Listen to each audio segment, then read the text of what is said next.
नमस्कार साथियों। आज के वीडियो में अपन डिस्कस करने वाले हैं कि आज के दौर में जो लोग हैं वो सबसे ज़्यादा ओबेसिटी से ग्रसित है, यानी मोटापे से ग्रसित है। और मोटापे का सीधा रिलेशन है बॉडी मास इंडेक्स से। आज अपन देखने वाले हैं कि बॉडी मास इंडेक्स यानी कि बीएमआई क्या चाहिए और बीएमआई हमारे खान पान से कैसे प्रभावित होती है और इस बीएमआई से आगे क्या कॉम्प्लिकेशन क्रिएट होंगे उसके बारे में अपन आज डिस्कस करने वाले हैं। दोस्तों, जो भी अपन भोजन करते हैं, सारी एनसीडीज का जन्म हमारे खान पान और हमारे रहन सहन से। अगर हमारा खान पान और हमारा रहन सहन अच्छा है तो वह व्यक्ति कभी भी एनसीडीज का शिकार नहीं होगा, चाहे वह किसी भी उम्र में चला जाए। लेकिन बहुत सारे लोग खान पान और रहन सहन को लेकर लापरवाह होते हैं। वो बहुत जल्दी एनसीडीज, नॉन कम्युनिकेबल डिसीज, अर्थात शुगर, बीपी, थायराइड, किडनी के रोग, उसके बाद श्वसन तंत्र के रोग आदि कई बीमारियों से वो ग्रसित हो जाते हैं। जैसे दोस्तों, अपन कोई भी भोजन करते हैं तो भोजन में जो कार्बोहाइड्रेट लिया जाता है, जो भोजन में लिया गया मैक्रोन्यूट्रिएंट्स, उसमें कार्बोहाइड्रेट का अंश, यह कार्बोहाइड्रेट और दूसरा फैट हमारे बीएमआई को डिस्टर्ब करने में इन दोनों की भूमिका होती है। और सबसे ज्यादा भूमिका होती है इस कार्बोहाइड्रेट की, क्योंकि हमारा जो दैनिक रूटीन में हम जो यूज कर रहे हैं वो पूरे दिन में 70 से 80% कार्बोहाइड्रेट का सेवन कर रहे हैं, चाहे किसी भी रूप में हम ले रहे हैं इसको। हम कहने को वेजिटेरियन हैं, लेकिन हमारा जो खान पान है वास्तव में एक प्रकार से ग्रेनिटेरियन है, यानी कि हम अनाज खा रहे हैं, आटे, मैदे या शक्कर से बनी हुई चीजें ज्यादा खा रहे हैं हम। तो दोस्तों, हम यहां पर देखते हैं कि जैसे हमने कार्बोहाइड्रेट ज्यादा लिया है, कार्बोहाइड्रेट का इंटेक ज्यादा, यानी कि ऐसा भोजन किया है हमने जिसका ग्लाइसेमिक लोड बहुत ज्यादा है, ग्लाइसेमिक लोड और ग्लाइसेमिक इंडेक्स बहुत ज्यादा है। अब ग्लाइसेमिक लोड और ग्लाइसेमिक इंडेक्स किसे कहते हैं?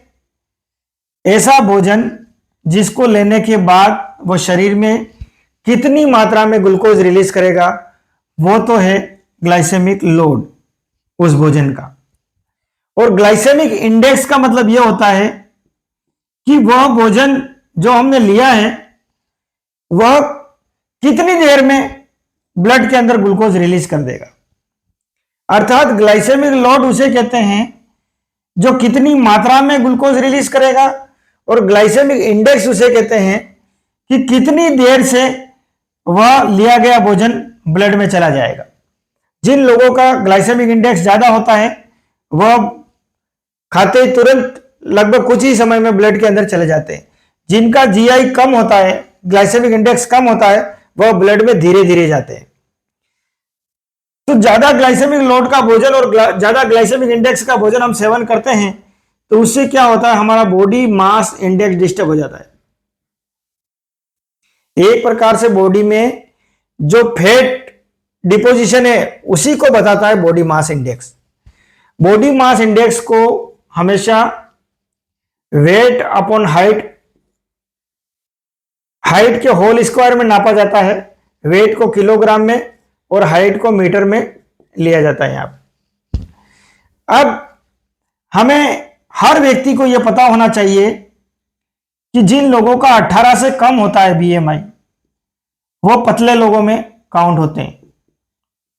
3% है, ऐसा बोला जाता है। जिन लोगों का बीएमआई 18 से 24.9 तक मान लो आप, इसको अच्छा माना जाता है। लेकिन यहां पर अगर 25 को क्रॉस कर लिया है तो आप ओबेसिटी के रिस्क में आ गए। आप ओबेसिटी के रिस्क जोन में चल रहे हैं। और जिन व्यक्तियों का बीएमआई 30 से ज्यादा आ रहा है वो ओवरवेट हो गए, यानी कि वो मोटे व्यक्तियों में काउंट होगा। दोस्तों, बीएमआई एक अपने आप में बहुत बड़ा इंडिकेटर है। अगर व्यक्ति को अपने बीएमआई का ध्यान है, यानी कि अगर व्यक्ति अपनी बीएमआई पर नजर बनाकर रखे तो वो कभी भी ओवरवेट का शिकार नहीं होगा। इसलिए हमें हमारे बीएमआई को हमेशा कैलकुलेट करते रहना है। हम जो खान पान ले रहे हैं उसका भी विशेष ध्यान रखना है ताकि हमारा बीएमआई डिस्टर्ब नहीं हो, क्योंकि जो लोग 30 से ज्यादा क्रॉस कर रहे हैं बीएमआई, वो ओवरवेट में आते हैं और वही लोग एनसीडीज का शिकार होते हैं। एनसीडीज में हृदय रोग, थायराइड, हृदय रोग में भी मायोकार्डियल इंफार्क्शन है, कार्डियक अरेस्ट है, उसके बाद में ब्लड प्रेशर की बीमारी है। इस तरह की बीमारियों से ग्रसित हो जाते हैं, या रेस्पिरेटरी डिसीज या कैंसर के रोगी हो जाते हैं आगे चलकर। इस तरह से हमारा बीएमआई है वो आने वाली भविष्य की बीमारियों का बहुत बड़ा इंडिकेटर है। इसलिए हमें हमारे बीएमआई को ध्यान में रखते हुए हमें हमारा खान पान पर विशेष ध्यान रखना है। हमारे दैनिक यूज में जो कार्बोहाइड्रेट है उनका कम यूज करना है, अर्थात आटे, मैदा, शक्कर और नमक, इन चीजों का बहुत ज्यादा लिमिटेशन में यूज करना है। मैदा बहुत ज्यादा कार्बोहाइड्रेट डाइट है, आटा भी बहुत ज्यादा कार्बोहाइड्रेट डाइट है, और शक्कर उसमें भी बहुत ज्यादा कार्बोहाइड्रेट होता है। जहां तक हो सके, जहां तक अगर आप आपके बीएमआई को मेंटेन रखना चाहते हैं तो मैंने मैक्सिमम लोगों में ये चीज देखी है कि गेहूं का आटा सबसे ज्यादा बीएमआई को डिस्टर्ब कर रहा है। किसी व्यक्ति का अगर बीएमआई ओवरवेट में आ रहा है, कोई व्यक्ति अगर वापस बीएमआई को अपना मेंटेन करना चाह रहा है वो, तो उसको सीधे सीधे गेहूं का आटा बंद कर देना चाहिए, ज्वार और बाजरे का आटा और मिलेट्स की तरफ आना चाहिए। यानी कि ज्वार है, बाजरा है, रागी है, कोदो है, सावा है, कांगनी, इस तरह से मिलेट्स का यूज करना चाहिए। ज्यादा से ज्यादा हरी सब्जियां और सलाद का सेवन करना चाहिए। दालों का यूज भी कम करना चाहिए। दालों में वैसे प्रोटीन पाया जाता है लेकिन कुछ मात्रा में कार्बोहाइड्रेट भी होता है। दालों का सेवन भी सीमित मात्रा में करना चाहिए। चावल से परहेज करना चाहिए, चावल का भी नहीं यूज करना चाहिए उनको, जो लोग ओवरवेट की तरफ जा रहे हैं।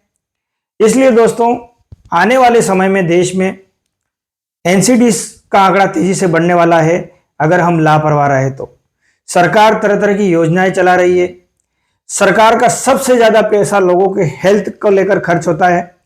हमें भी इस 140 करोड़ की जनसंख्या में हमें हमारी सेहत का भी ध्यान रखना चाहिए और हमारी देश की इकोनॉमी का भी ध्यान रखना चाहिए। जय हिंद, जय भारत।